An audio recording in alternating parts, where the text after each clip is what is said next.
This is a world overrun with zombies. It has been 6 years since the zombie virus spread.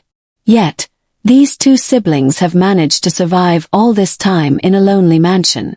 That in itself was no small feat, because the dangers they faced were far beyond imagination.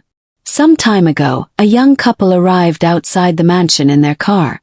The brother Jim came out holding what looked like a toy gun. The man asked directly, "Where are your parents?" Jim remained silent. He gave no answer. That night, Jim and his little sister shut all the doors and windows.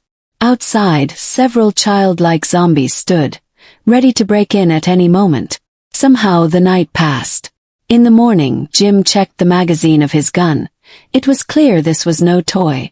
The siblings went outside to play again, but soon the same pickup truck returned.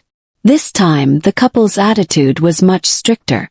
Once again they asked, "Where are your parents?" Jim lied. They went into town to get supplies. But fooling two adults wasn't so easy. The woman smiled sweetly and said, "The town is hours away.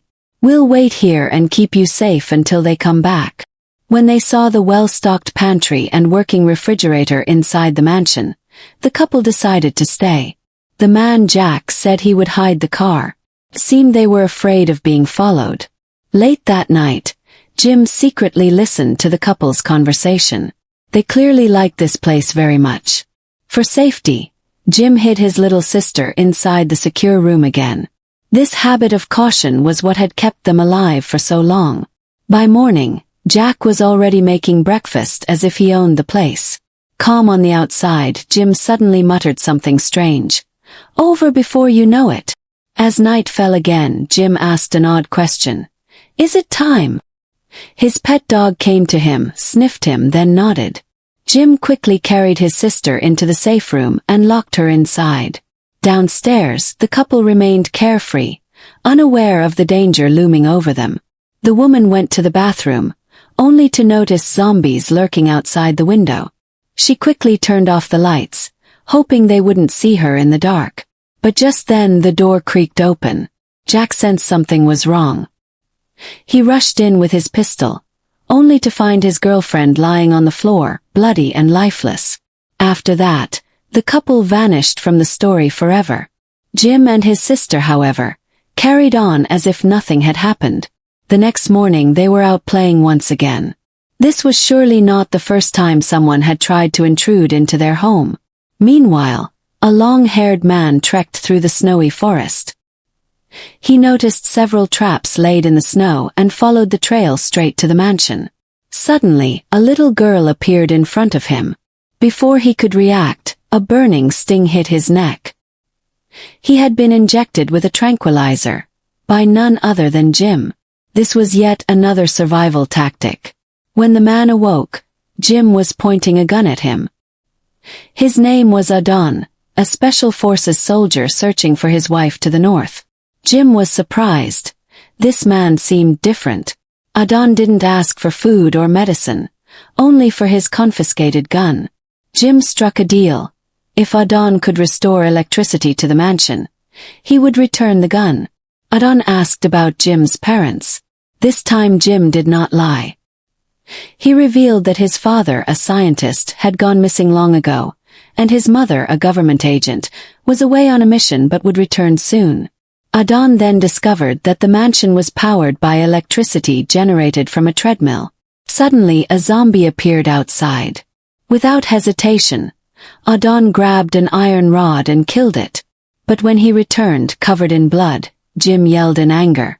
"Why did you kill it? These windows are bulletproof. No matter how many zombies come, they cannot break in." Adon was scolded, but he also began to feel deep sympathy for the siblings.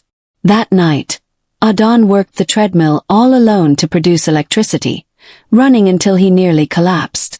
Jim's little sister teased him about smelling bad, and later gifted him a hairpin. From that point, trust grew between them. But darker truths soon emerged. Adon eventually learned that both Jim and he himself were special infected, humans who had been exposed to the virus but retained their minds, along with zombie-like strength and healing powers. The price? They occasionally lost control, entering a crazy mode, where they became like ordinary zombies. Jim's dog had been specially trained to detect these changes before they happened. That was why Jim often handcuffed himself at night. As events unfolded, raiders attacked the mansion. Jim's mother, Agent Lena, returned and Adon fought alongside them. But in a tragic twist, Jim's little sister succumbed to her congenital heart disease. Lena chose to let her rest in peace rather than repeat the dangerous virus experiment. Eventually, Adon decided to leave in search of his wife, while Lena and Jim remained behind. But fate was cruel. The militia discovered the hidden car of the couple that once stayed there, leading them straight back to Lena's mansion.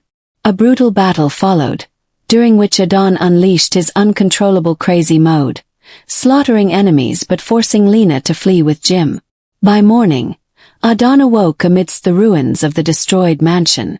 On the table lay a letter from Lena, saying she and Jim had gone north and perhaps someday they might meet again.